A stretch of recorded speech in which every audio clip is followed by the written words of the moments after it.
Good morning mga lods. Patukat nila sa umaga.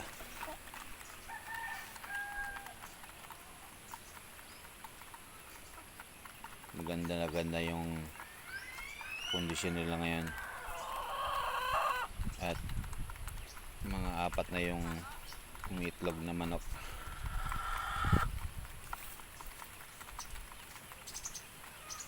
Madami-dami na yung ating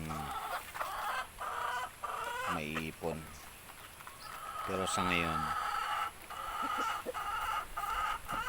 for personal consumption lang muna. Maliliit pa yung kanilang itlog eh. Pag umabot yun ng mga medium o large size, pwede na tayo mag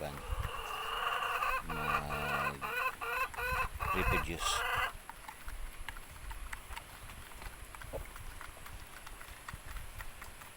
Yun lang mga lods, ingat po kayo. Bakas lang pa sa baba. Pakipalo na rin po ang ating munting tahanan.